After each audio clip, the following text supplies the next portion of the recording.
We're joined today on the Daily Signal podcast by Congressman Andy Biggs of Arizona, who was recently elected as the new chairman of the House Freedom Caucus. Congressman, congratulations. Thank you. It's good to be with you. Well, thank you so much for being with us today. And to start off, last week you were elected the new chairman of the House Freedom Caucus, the most conservative caucus in the House. What was your initial reaction to finding out that you were elected chairman? My initial reaction was, I voted for the other guy. I'm just teasing you. I'm overwhelmed, quite frankly. We've got, this is the most conservative wing of the Republican conference.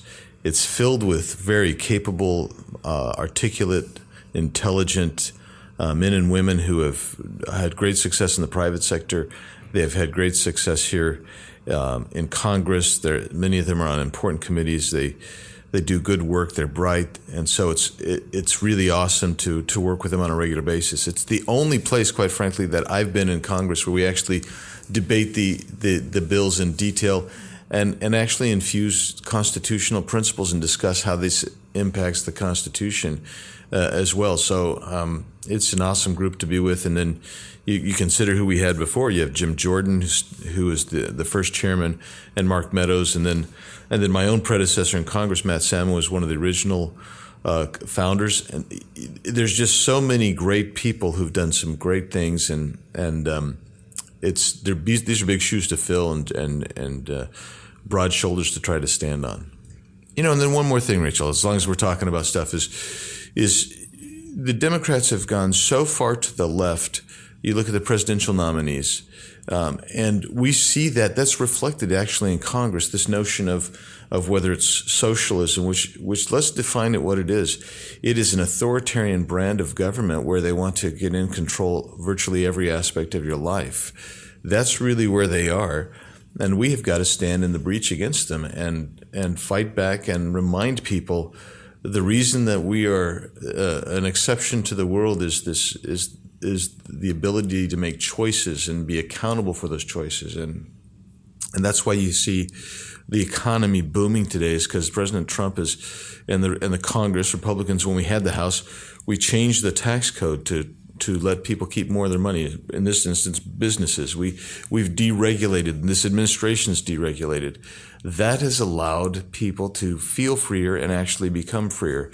If we can get the House back, we can do some more tax relief, which would actually explode this economy, take it way over the top. I mean, I'm talking about repeal of capital gains. I'm talking about lower the tax rate on the middle class and make sure that they're participating fully in the economy. I'm talking about making sure that small businesses get the pass-through type of benefits that we gave big business.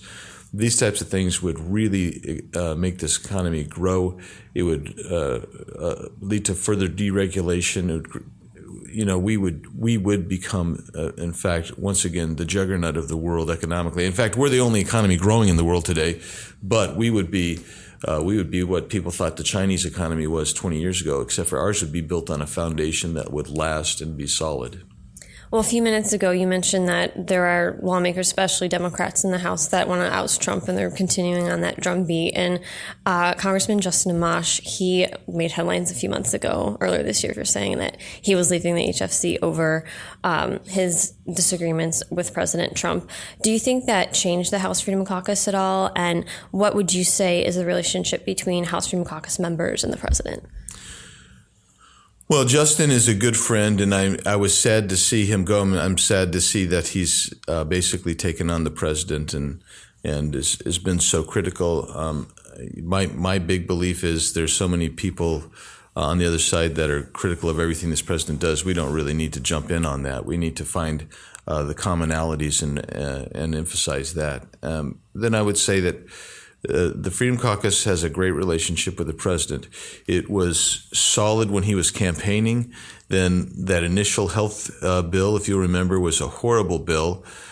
He was getting bad advice from people that he has now come to call out, like former Speaker Ryan, but they wanted him to sign on to just a horrifically bad bill, and the Freedom Caucus said no. And took a stand, and we did it with respect, understanding he wanted to keep his promise, but we just articulated the facts.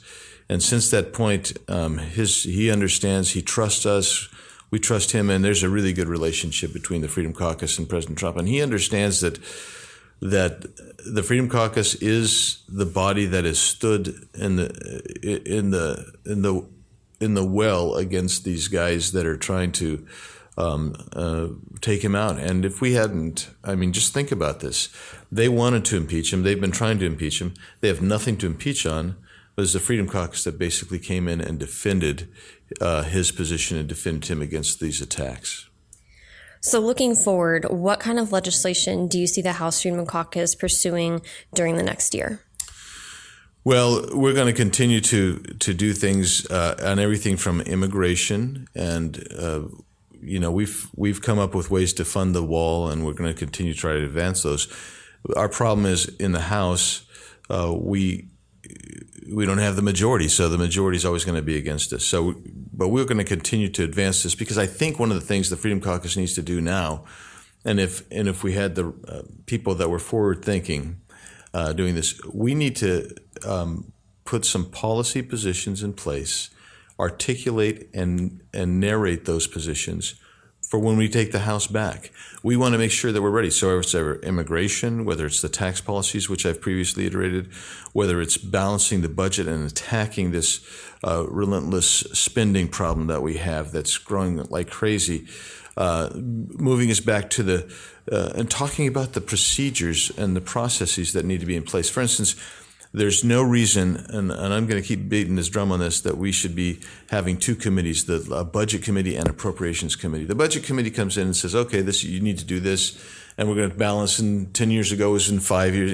Anyway, we've never balanced according to their plan because the Appropriations Committee doesn't adhere to that plan. So it's just ridiculous and gives needless work and actually diffuses power where, in this instance, we would be better served having this in one committee where they can actually step in and start balancing the budget. So we're going to advance those positions, everything from process to policy, and be ready. But we're also going to recruit, and we're going to campaign for people to get them elected to the House. So you just mentioned spending in the budget. The House Freedom Caucus opposed the huge spending deal that happened over this summer. What do you all plan to do on spending going forward as Congress is continuing to look at resolutions and individual appropriations bills? Well, first of all, we're going to scour these bills to make sure there's no poison pills and point them out. For instance, I would be surprised if the Democrats didn't insist that there's no money in this continuing resolution they're going to propose to go to the border wall. I mean, this is just not going to happen. So we have to acknowledge that that's the case.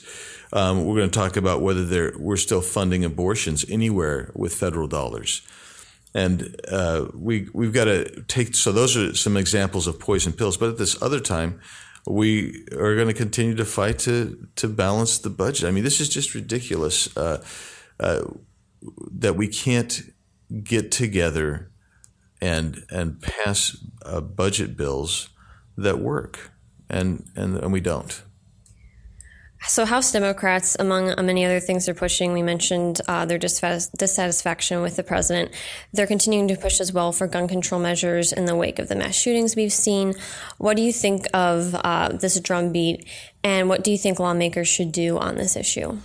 Okay, so here I'm not going to speak as, I'm not speaking today from the Freedom Caucus because these are all Andy Biggs's ideas and thoughts, and we haven't voted on these things, and I should get that disclaimer. I'm not used to having to give that disclaimer. Okay, so what the problem is all of the bills and policies and legislation that the Democrats are introducing and those that want to do gun control, they would have had no effect whatsoever on any of these three shootings that they're using as the catalyst to go forward. And we're talking the two in Texas and the Dayton. The reality is we have a Second Amendment to protect us from a tyrannical government.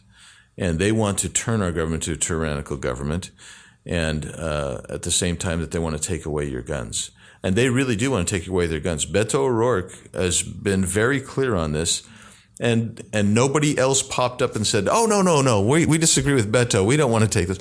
They do want to take those. Sheila Jackson Lee gave a pretty strong indication of that last week in our hearing in Judiciary Committee. And the bottom line is they're going to create a narrative. So she's going to start calling these weapons of war. Nobody's going to use an AR-15 in war because why? They don't have a range, right? And they're not shooting the right ammunition. So she said she held one once, and I thought, oh my gosh, this is who you have making policy on gun laws. This is someone who's obviously afraid of a gun, to hold a gun, and you should have a healthy respect for a weapon, but you should also come to understand it. So leaving that aside, we also have to bring up the narrative, which I was trying to bring up in the Judiciary Committee, of how many times people use firearms to protect themselves. They do on a regular basis. The estimate is in the hundreds of thousands every year in this country. Well, leave that aside and say, well, what happens in Baltimore, for instance, where they have very strict gun laws? Well, the bad guys have guns, the good guys don't. And so they have these higher crime rates in Baltimore and Detroit and Chicago, where you have these tighter gun laws. Then you also I remember reading a few years ago in China, where they have absolute no gun ownership in private hands. So what do? A guy goes crazy on a train and stabs dozens of people with a knife and kills dozens of people. And we see that in Europe. We see the use of cars. We see the use of other weapons, such as bombs even. So you represent a border state. In April, I actually joined you on a trip to the border, which was really fun. And you were back at the border this summer observing the realities of the humanitarian crisis that's happening right there, right now. What are some of the things you witnessed on this latest trip? Okay, so I went to the border 3 different times, everywhere from McAllen to Yuma during the recent work period. And a couple things. Number one, you were there during the surge, right? So we had just an incredible humanitarian crisis, as well as security crisis. We still have that problem because the actual number of everyone apprehended or interacting with the Border Patrol was 62,000 last month. That's still 3 times what would be in a normal same time period. But we've got some new facilities that can house some of these people. So the humanitarian side is not as dire as it was, and we're preparing for another surge because we anticipate at any time the potential for another surge. So the humanitarian thing is calms down a bit, but it is still real. And even with the lack of the surge, we got to one place at a port of entry where they had 250 people dropped off during the night for processing. This is one of the most remote ports of entry, and what happens is the only way to get there is to be bussed in. So the cartels were bussing these people in. They do it a couple times a week. Those people get out. They go up. We have that port of entry is only open something like 9 to 4 or something like that, but we have a Border Patrol agent living on or near the facility, and they literally walk up to his house, call him by name, and say, "We are here to surrender." That's still going on the border today. And and the agent there, we were talking to the customs agent. I said, what can you tell us? And we were told that he had seen in the last month or 2, he'd been exposed to hepatitis A, B, and C, of course measles, of course mumps. And we start talking about measles, and think about this. Nationwide, I think we have 1,000 cases of measles, but we are getting our people are getting exposed, and people are bringing measles over. Measles, mumps, lice, scabies, some of the others, which I can't remember, but the one that I do remember is a flesh-eating bacteria that they had not been able to identify yet. So we are talking literally of disease coming across. We're talking groups of people still coming across. The drugs are coming across. You still have some places where you have groups of people surrendering there, but you have other places like the Tucson sector, and the southeast Arizona, very remote rural area where drug trafficking is picked back up.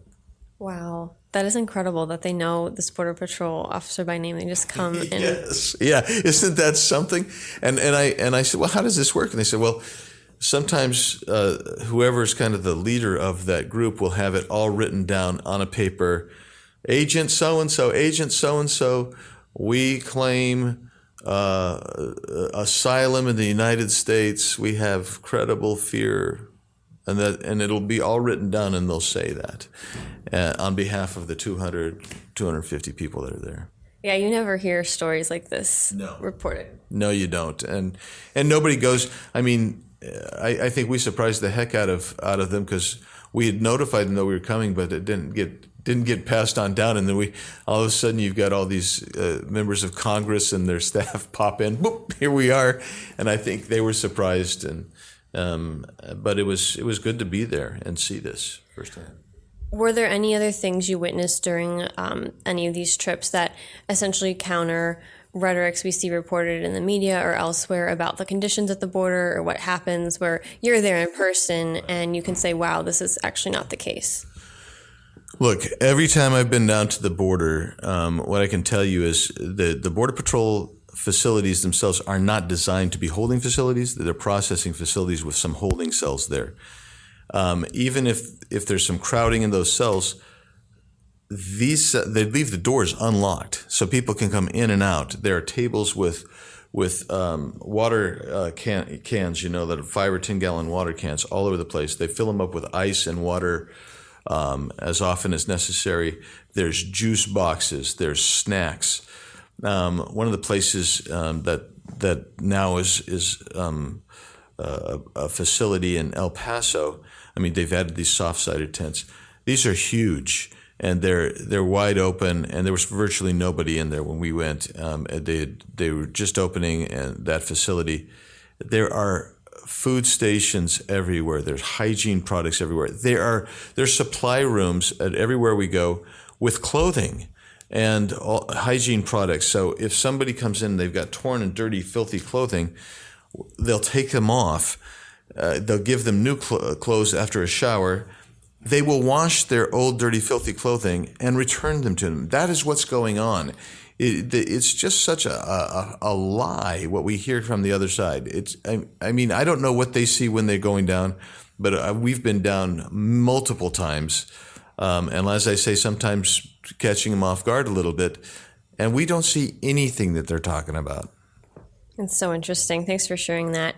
We were talking a few minutes ago about how Democrats are wanting to impeach the president. And this week, Alexandria Ocasio-Cortez, the freshman from New York, she's all on the drumbeat of wanting to impeach Justice Kavanaugh. This has come up in the news again. And I was just wondering if you have any thoughts on this. I don't know, just in your own personal capacity or as speaking for HFC. Either way, I was just curious if you have any thoughts on this latest Kavanaugh situation. Well, my personal thoughts is with regard to Justice Kavanaugh, what a sham the New York Times is. I mean, they put out a story and then they forgot or something that the alleged victim said, well, gee, I don't remember anything. I'm really not a victim. I have no awareness of this.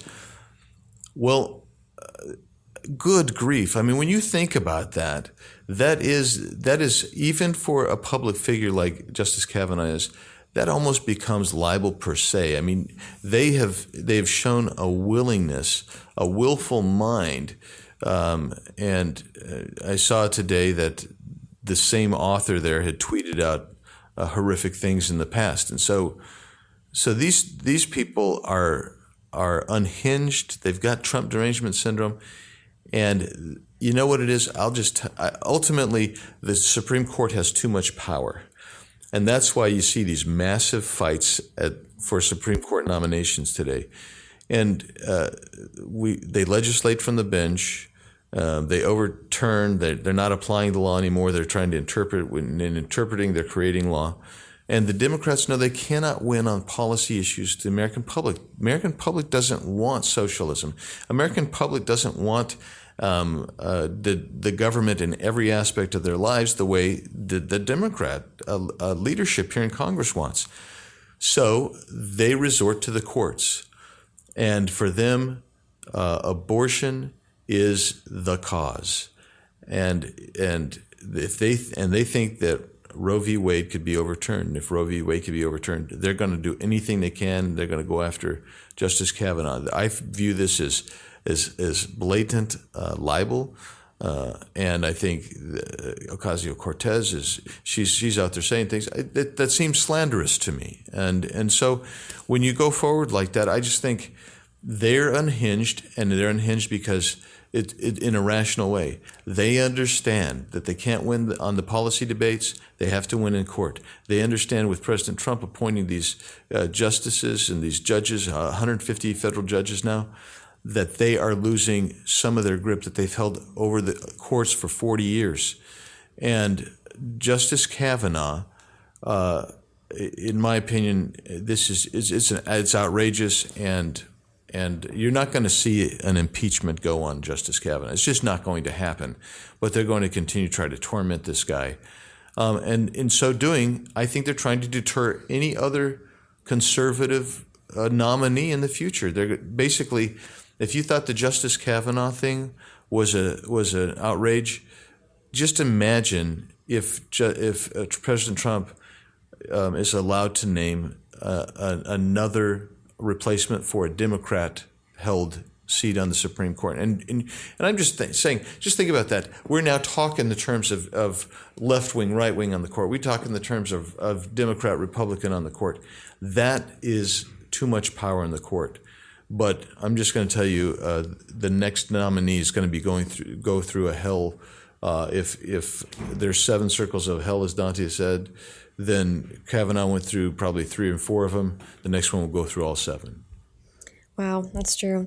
So final question. How would you rate conservative lawmakers' leadership in this Congress this far? And how would you say we can do better? Well, I'd give us solid grades. I wouldn't give us an excellent. Maybe we're a B minus, and because what the conservatives have got to do is we've got the narrative we've got to get out. We're doing okay at that, I think. I think we're working hard at protecting and preserving the promises we made and trying to keep those. And that means that in some instances you're going to have to support the president and make sure that he's protected because of what he's trying to get done on those promises. So that's good. I think what we need to do is we have to be better at getting our narrative out. We don't tell good stories. The Democrats always tell stories. So when I was trying to, in the Judiciary Committee, tell stories about how we've, how we defended ourselves, they bring in stories that, quite frankly, I think are blatantly false sometimes, and we have got to bring in stories, and we have to revere and respect, as we always do. And this is what conservatives' best thing we do is the United States Constitution.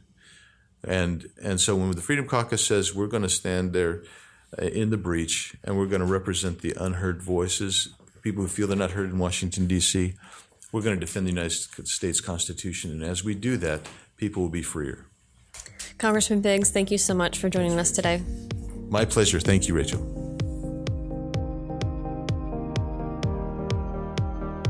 Tired of high taxes, fewer healthcare choices, and bigger government?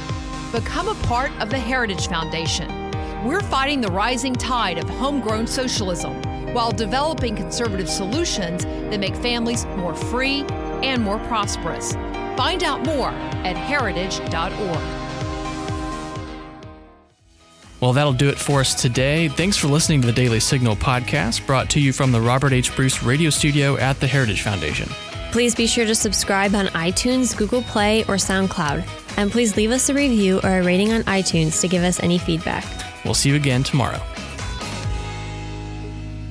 The Daily Signal podcast is executive produced by Kate Trinko and Daniel Davis. Sound design by Lauren Evans and Thalia Rampersad. For more information, visit dailysignal.com.